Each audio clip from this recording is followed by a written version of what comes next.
What's up, guys? Welcome to my Megatreeguy channel.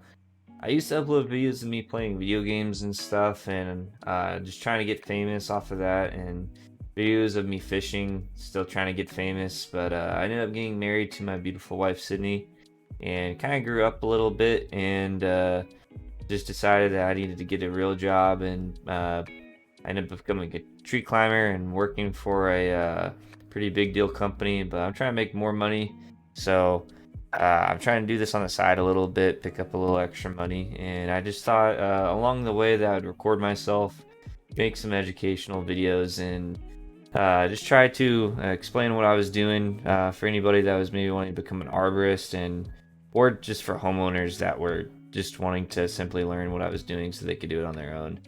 Um, for this job, the one that I'm doing right now, I'm doing a pruning, basic standard pruning. I'm raising the lower canopy of the tree, and I'm also doing line clearance for both the homeowner and for the homeowner's neighbor.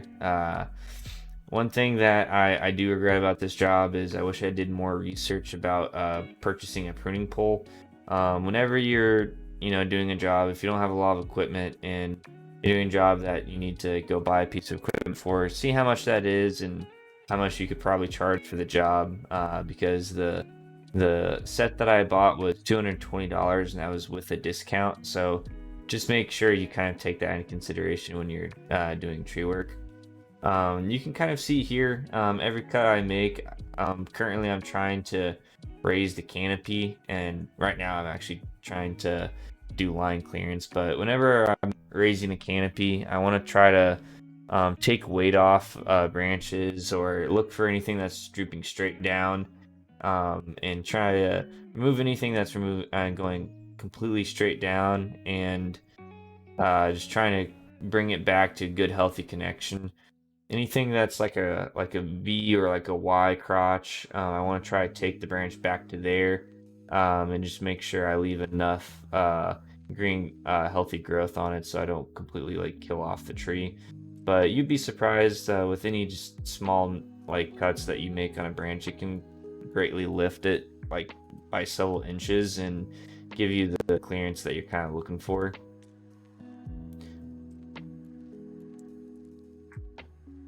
Whenever you're doing line clearance, like I just was not too long ago, you want to probably make sure to work parallel to the lines, because you don't want to drop the printing pole just in case the lines are hot and there could be a cut in the wire even though it's supposed to be insulated. You always want to be careful about doing stuff like that.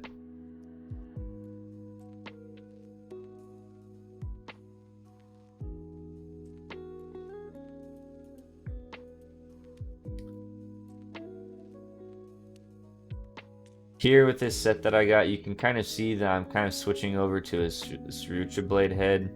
That's due to how large the branch was. It's a lot of people invest into a power pole saw, which would be nice to have, but if you don't have a lot of money, just a simple Sriracha head can make a lot of the same cuts. It might take a little bit longer, but they can do things that a pruning pole can't.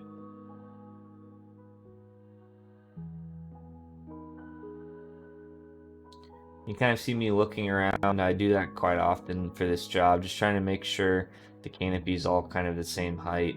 Once again, that's like really important. It really helps the tree to look better, and when you're trying to raise the canopy.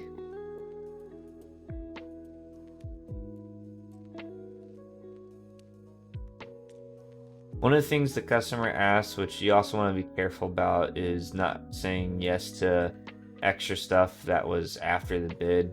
This was something that was a little bit extra that I ended up doing for them. It was just 2 or 3 cuts on their neighbor's tree. You also want to make sure you always have permission to cut somebody's neighbor's tree, or anything that's not for your customer. I checked with the customer I was working for, and they had permission from their neighbor for me to trim whatever they wanted. And it was simply just that their son was hitting their head on these few branches. Apparently, he was really tall and had a riding lawnmower, and he would kind of just bump into them. So I said it was all right, and I removed those for him.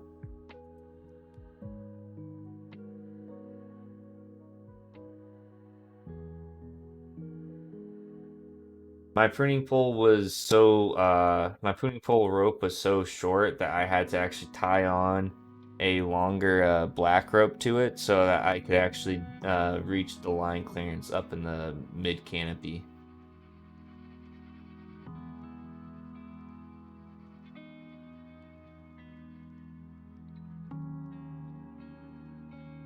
Whenever doing line clearance, you don't really have to take off a whole lot. Just anything to like a good connection, or like I was doing here, is just removing suckers from a larger lead, and that just gives it like probably like a foot or two of line clearance, and that should be enough to keep it from coming back anytime soon. If the customer wants more, definitely remove more, but all I typically do is just get as much as I can to where it's not touching, and always take it back to a healthy connection to where I'm not killing off a whole branch or anything like that.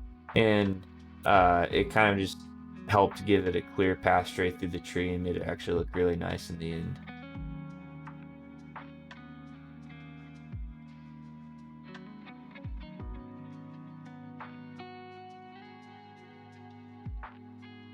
Last thing I was doing was removing dead wood, giving line clearance on the neighbor's side. I don't think end up showing that in the footage. I kind of lost that portion of the footage. But whenever you're removing dead wood or live wood or anything over a fence, kind of like I was doing, the fence that I was working over was really dead and rotted out. You'd be surprised, but like just even an itty bitty little twig, like the stuff I was like pruning, could easily damage, break a board, chip a board, or anything on a customer's fence. So make sure you always chunk it out or take them in smaller portions. What I always like to do is I remove everything on one side up to like the point, and then I go to the opposite side and I let it hinge and swing and let it fall into the other person's yard. So just things to keep in mind. It's really important to keep your customers happy and make sure you don't damage any of their stuff.